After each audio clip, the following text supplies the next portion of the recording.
ನನ್ನ ಹೆಸರು ಅಶೋಕ್ ಅಂತ. 36 ದಿನದಿಂದ ನನ್ನ ಕಸ್ತೂರ್ಬೆ ಆಸ್ಪತ್ರೆಯಲ್ಲಿ ನನ್ನ ಮಗು ಇದೆ.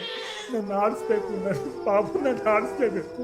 ನನ್ನ ಕೈ ಬರಲೇಬೇಕು ಸ್ವಾಮಿ. ಏನಾದರೂ ಮಾಡಿ ನನ್ನ ಮಗು ನನ್ನ ಕೈಗೆ ಕೊಟ್ಬಿಟ್ರೆ ಸಾಕು, ಇನ್ನೇನು ಬೇಡ.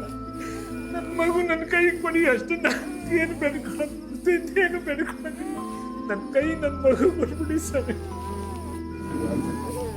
ಆತ್ಮೀಯ ಸಹೋದರರೇ, ಈ ತಂದೆಯ ಮಾತುಗಳನ್ನು ನೀವು ಕೇಳಿದ್ರ?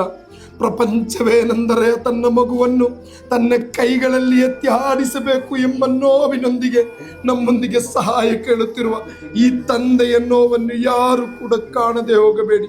ದಯವಿಟ್ಟು ಈ ವಿಡಿಯೋ ಆದಷ್ಟು ಶೇರ್ ಮಾಡಿ. ಕರುಣೆ ಇರುವ ಕಾರುಣ್ಯ ಜನತೆಯೊಂದಿಗೆ ಕೈ ಮುಗಿದು ನಾನು ಕೇಳ್ತಾ ಇದ್ದೇನೆ. ಉಡುಪಿಯ ಮಣಿಪಾಲ ಆಸ್ಪತ್ರೆಯಲ್ಲಿ ಜೀವನ್ ಮರಣ ಹೋರಾಟ ನಡೆಸುತ್ತಿರುವ ನಿತೇಶ್ ಎಂಬ ಕೇವಲ 8 ತಿಂಗಳಿನ ಕಂದಮ್ಮಗ ಒಂದಿಡೀ ಊರೇ ಸಾಕ್ಷಿಯಾಗಿ ಚಿತ್ರದುರ್ಗದ ಎಲ್ಲ ನಾಗರಿಕರು ನಿಮ್ಮ ಮುಂದೆ ನಿಂತು ಕೈ ಮುಗಿದು ಸಹಾಯ ಕೇಳ್ತಾ ಇದ್ದೇವೆ. ದಯವಿಟ್ಟು ಈ ವಿಡಿಯೋ ಆದಷ್ಟು ಶೇರ್ ಮಾಡಿ. ಆತ್ಮೀಯ ಸಹೋದರರೇ, ಈ ತಂದೆಯ ಮಾತುಗಳನ್ನು ನೀವು ಕೇಳಿದ್ರಲ್ಲ. ತನ್ನ ಮಗನನ್ನು ಕೈಯಲ್ಲಿ ಎತ್ತಿಕೊಂಡು ತಪ್ಪಿ ಆಟ ಆಡಿಸಬೇಕು ಎಂಬ ಈ ತಂದೆಯ ಕನಸು ನನಸಾಗಬೇಕೆಂದಿದ್ದರೆ ಕಾರುಣ್ಯ ಮನುಷ್ಯರ ನೆರವು ಅತ್ಯಗತ್ಯ. ಇನ್ನು 15 ಲಕ್ಷ ರೂಪಾಯಿ ಕೇವಲ 3 ದಿನದಲ್ಲಿ ಆಗಲೇಬೇಕು.